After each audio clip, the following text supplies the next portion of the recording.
Hi guys, it's Lisa. Welcome back to my channel. Today in this video, I will show you how to make my black and gold theme cake. So let's check it out.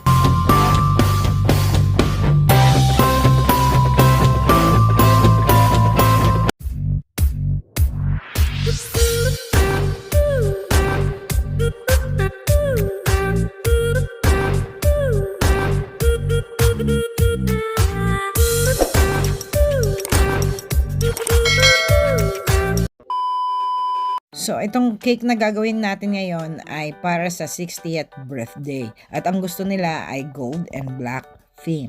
So, yan. I'm doing the first coat or the crumb coat. I use 6 inches na pan with this one and 4 na patong siya.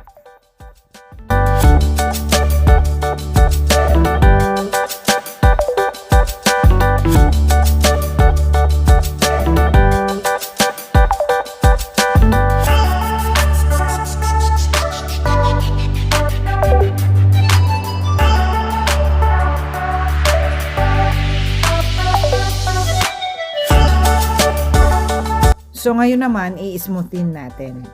Ang gagamitin ko ay 9 inches plastic smoothener.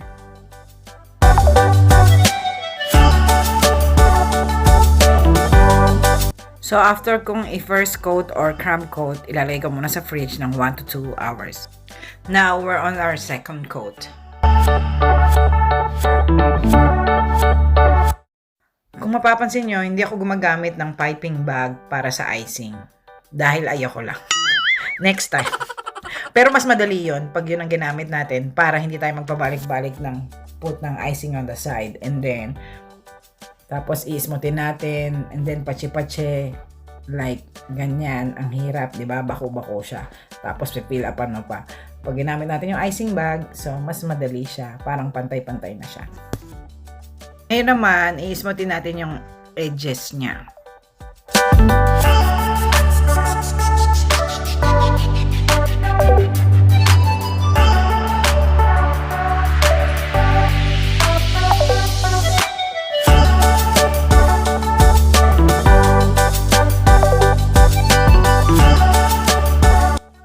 So this time, I use angled spatula on the top to make it smooth.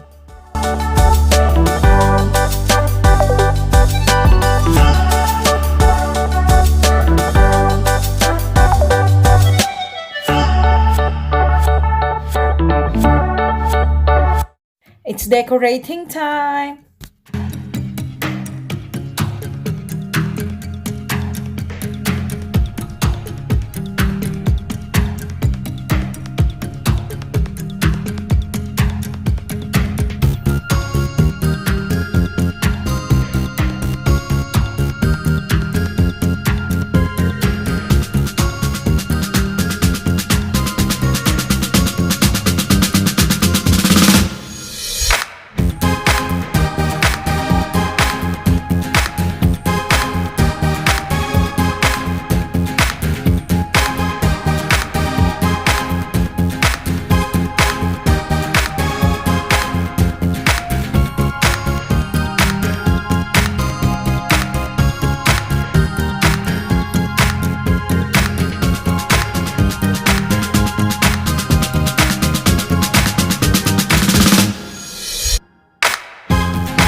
Now, I add some Gold Stars candy sprinkles.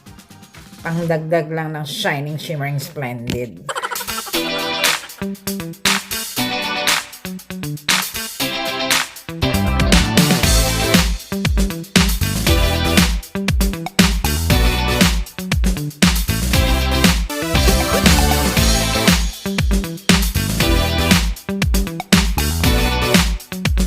To make a gold grape, I use lemon juice, icing sugar, and edible gold dust.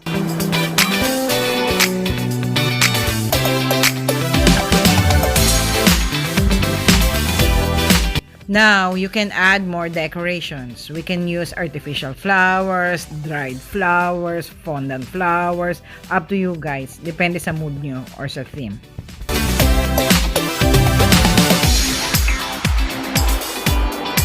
I threw few macarons covered with edible gold leaf.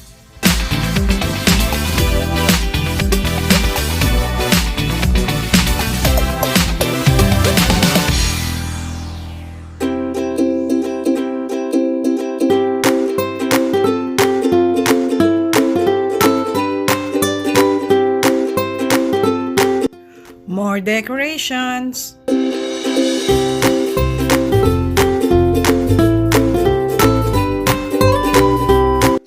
Ta-da!